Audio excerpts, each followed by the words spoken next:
Hello. Really quick, proud of our team on a short week to go into probably the most hostile environment in our conference on a Thursday night where the University of Cincinnati, really good football team that was 7-1 in their last 8 Thursday night games, which includes some big wins against some Power 5 opponents, to be able to not play our best, but still find the resiliency and the fortitude to have a really good fourth quarter when it mattered, and come out with a win. Again, much needed couple days off on Friday and Saturday, and then got back to work yesterday. So, questions?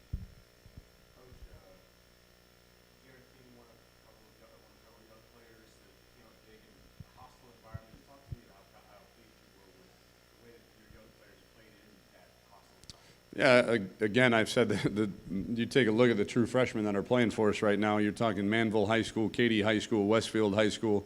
So these guys are, they're used to the bright lights. I think when we played, get this stat, I think when we played at NRG against Oklahoma, that was Colin Wilder's 15th time playing a football game in NRG Stadium. So these guys are very well prepared to play as true freshmen. Tom, after the game, you had mentioned just moving forward with Greg, maybe reduce some things in rep-wise in practice. Have you now, through a weekend, kind of mapped out a course for moving forward, how you'll do that? No, I think it's going to be a day-by-day feel thing for him. He said he felt great on Sunday, so we let him have the whole practice, and we had a 2-minute drill yesterday, 7-on-7. He threw the ball a bunch yesterday and threw it well, and so I haven't talked to him today. I know he was in for treatment this morning, and I'll get a report this afternoon, and tomorrow we'll evaluate where he's at after treatment in the morning and decide. But I don't. It's a volume thing, not a, what kinds of throws. And obviously we don't hit our quarterback in practice. So, monitoring his reps, when I said that, I really meant, just monitoring how he feels. And if he feels like it's too much, then we'll slow him down. If he feels like he can handle it, then we'll give him everything he can handle. Tom, can you? You're good.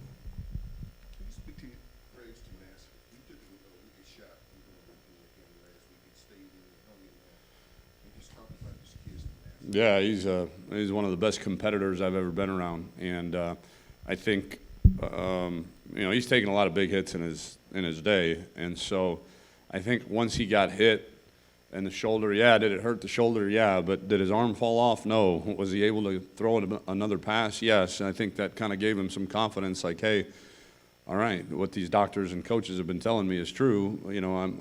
It's just a matter of pain tolerance, and if that's all it is, then he's about as he's got as high a pain threshold as anybody I've been around. So proud of him for the way he responded. And we're going to need him, in big games like that against equally talented teams.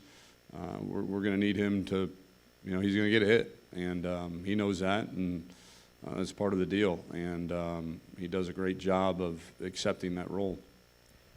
Tom, given the way the schedule falls out, similar to the way it did with Lamar, Cincinnati, and then having the Thursday night game in a short week, any thoughts to maybe having a similar game plan going into Texas State like Lamar? No, this is Texas State's not Lamar. This is a really good football team that went on the road their first game in the Everett Withers era and won a triple overtime game at a MAC opponent's place that traditionally has been one of the top teams in the MAC conference. So much different animal. He's going to play. Tom, when you first hired Todd Orlando, I believe you said that was the only full-time assistant on the staff that you didn't have a prior relationship with. What drew you to him? couple things. That's a great question. I knew what kinds of defenses kept me up at night as an offensive coordinator, and so I knew I wanted to run that kind of defense. So that limited the pool, and then I asked around and said, who are some of the guys that are running a three-man front, but but being a little exotic with it and being able to put pressure on the quarterback, pressure on rundowns, keep guys behind the chains. And his name kept coming up. I have a really strong relationship with Dave Aranda, who was the defensive coordinator at Utah State. When Dave went to Wisconsin, Matt Wells had hired Todd Orlando to replace him. And then, so when his name kept coming up, I reached out to Dave, and obviously he kept in touch with the guys at Utah State, and the rest is history. He got a glowing recommendation from Dave, and so I called him up, started a dialogue, and now we're here. And now that he's in his second year with this defense, what kind of evolution have you seen, or maybe, I guess, just finer points that you've seen that have improved from last year to this year so far? Well, I think our, we're moving our front and base defense a little bit more, which is good. Not to be just wooden Indians, playing two gap. When you're playing base and not blitzing, sometimes those guys, because we play head up to center and head up to inside eye of the tackles. Sometimes those guys can get swallowed up. So I think he's done a nice job of moving that around, and has done a nice job of protecting our young secondary when need be. I think that's something, we don't have William Jackson. We can't just say, hey, go cover that guy, and I'll see you at the end of the game with a pizza box and an attaboy, and so he realizes that, and realizes, there's a time and a place to protect your secondary a little bit. The stats kind of speak for itself as far as your defensive front goes. But how impressive has it been seeing that group perform through the first 3 games? How dominant they've been? A lot. I mean, I don't know. It's something I've never been around. We had 30 yards total rushing, 12 yards the week before, and Oklahoma was, I think, 60 or 70. I mean, it's unbelievable. And if you can stop the run, as good a passer as the kid from Cincinnati was, and as talented as they are on the perimeter, if you can stop the run, you're going to have a chance to win a lot of football games. And we've done a pretty good job. I mean, it's a 3-week sample size right now, but all signs point to us, being pretty good at that. Tom, along those lines, I went back and watched that sack. Ed Oliver looked like he took up 2 blockers there, and it freed up your guys to go in and just those kind of plays for a guy that young.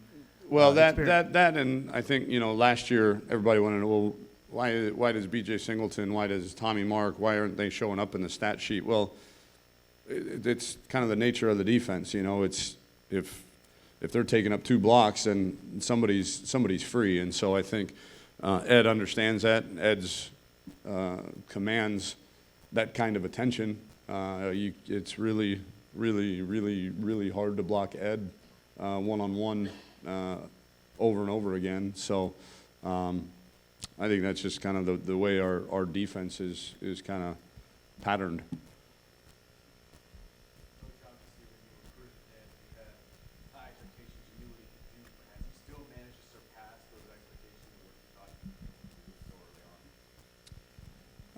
No, not after what I saw in training camp. I knew he was going to be a force to be reckoned with after seeing him in training camp. Prior to that, obviously, again, he comes from an unbelievable program at Westfield High School, so he's going to be, Coach Blum, their defensive line coach, is as good as it gets in high school, any level, at coaching defensive line, and so I had a pretty good idea that Ed was going to be what he is. Tom, through 3 games, I think Stephen Taylor is more than halfway to his sack total from last year. What kind of growth have you seen from him, and maybe how much of some of that attributes to what the defensive line is doing? I think a lot of it is the defensive line. Steve gets to reap the benefits of the dirty work that those guys do. Not that Steve, he quite literally, bloodied his own lip, with one of the hits, and I was pretty proud of it, and I like that. But he's probably a step quicker right now. He's gained some weight, and all these guys, they think, Greg was a perfect example. They think, if I gain weight, I'm going to slow down. No, not with Yancey McKnight weight.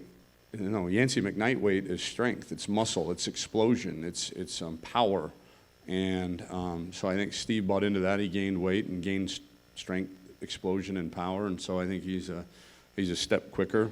And again, just the second year in the defense, I think is really kind of seeing things happen before they happen too.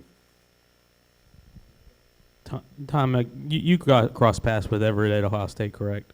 Yeah, for two years with Everett, and way back when I was a graduate assistant at Texas, he was DB's coach there too.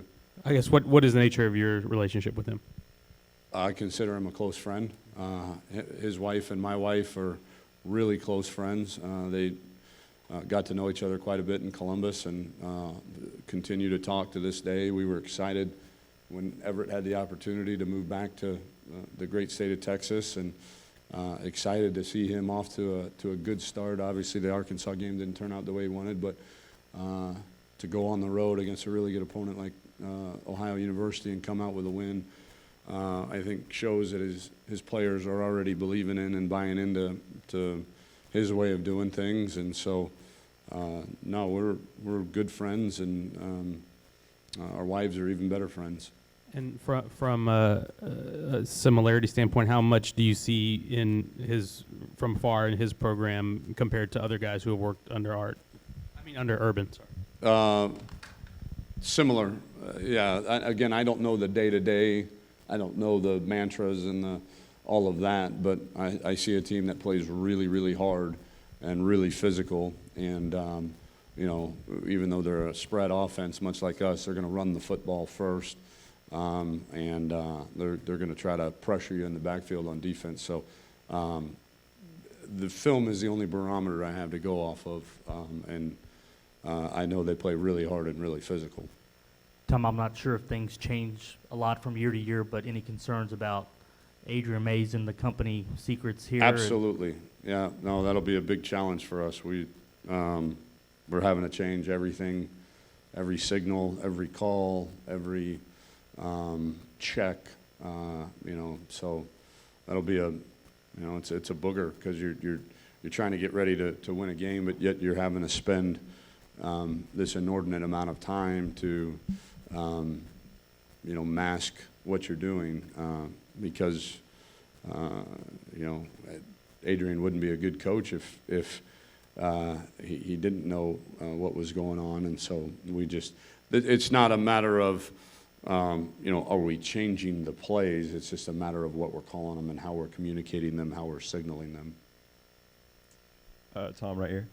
What are some of the specific strengths that Texas State possesses, or maybe some of the key players that you and your coaching staff are game planning around? Well, it starts with the quarterback. He's a senior, and he's playing like it. He's playing pretty good, and again, similar offenses in terms of they're going to be spread, no huddle, up tempo, but they're going to try to run the football to set up the play action pass.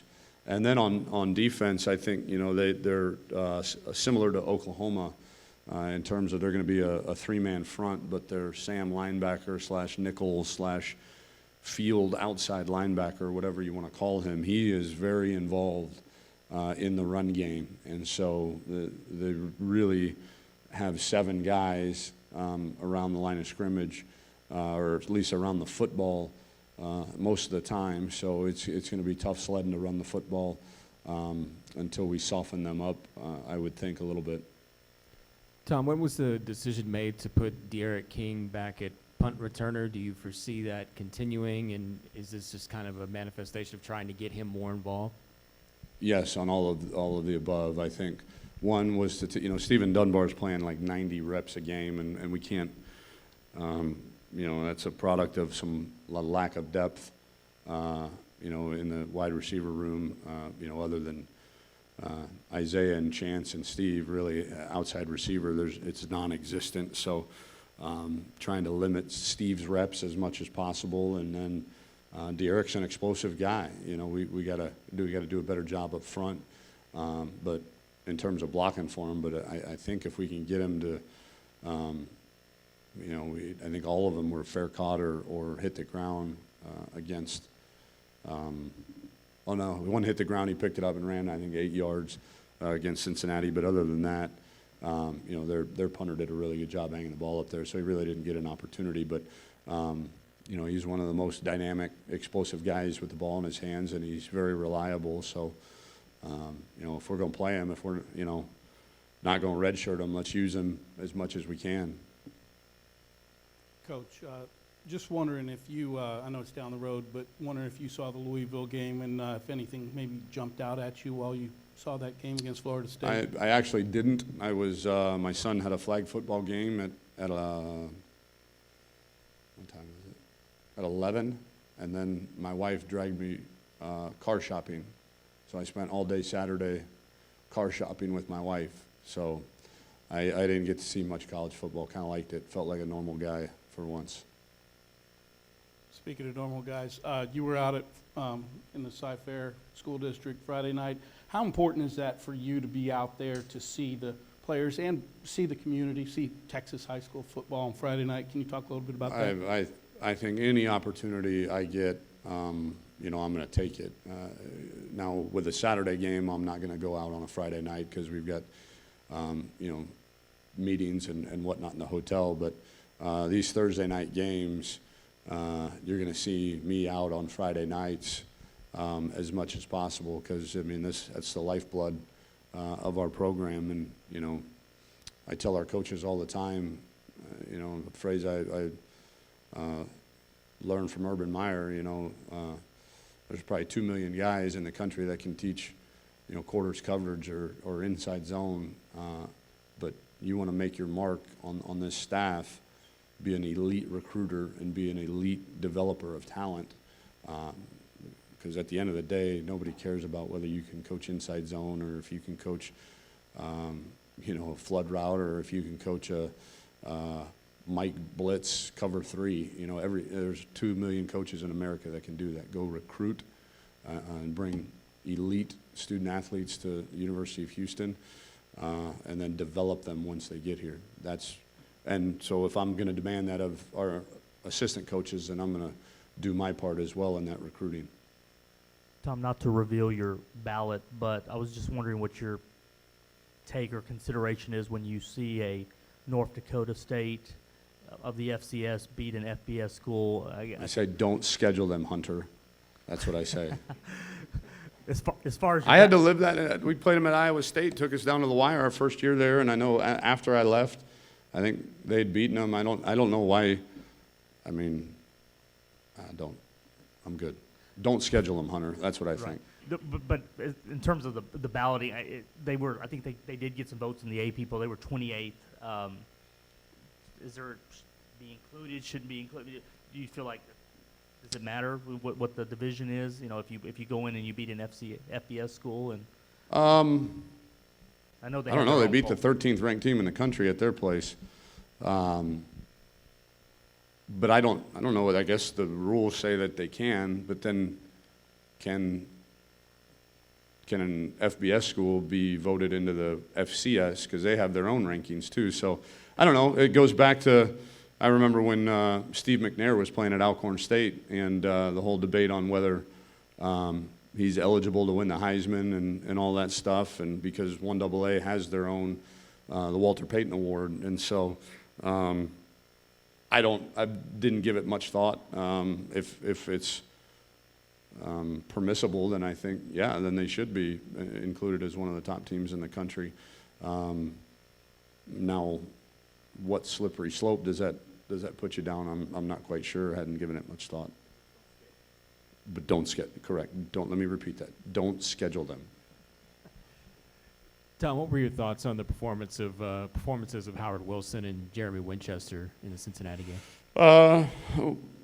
Was proud of Jeremy for responding. You know, I thought he played a little tentative at first, and had some balls caught underneath him that he wasn't driving on. Obviously had the big post completed on him for a touchdown, and a lot of corners would have gone in the tank, and he didn't, and stepped up and played really well towards the end of the game. And then obviously Howard was our co-defensive player of the game with Stephen Taylor, and I think the pick six was icing on the cake. I think the interception, a couple drives prior to that, when I think we were only up by 3, to give the offense the ball back again, to go up by 10, I think was huge, and probably the play of the game. And so we're going to need that. Like I said, we don't have William Jackson, so we need these guys to continue developing and play,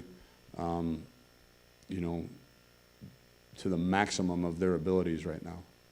And kind of as a follow-up to that, are you continually surprised or impressed by, it seems like these guys, even when they do face adversity, I know you guys train for it, but how they continue to seemingly respond even when things go against them? I mean, Howard with the drop potential pick six, and you mentioned Jeremy too. No, I'm not surprised. Impressed, yeah. I mean, that's a hard skill for any human being to master, let alone an 18 to 22-year-old. But credit to the coaching staff, credit to our strength coaches, our culture coaches, and credit to the leaders on the team we were down in the fourth quarter. We were down by 4 points, and there wasn't a difference on the sideline as if we were up by 16 on Oklahoma. I mean, it was the same. And when you've got a mature player-led team, that's when a lot of that shows up, and it did on Thursday night. Good. Thank you.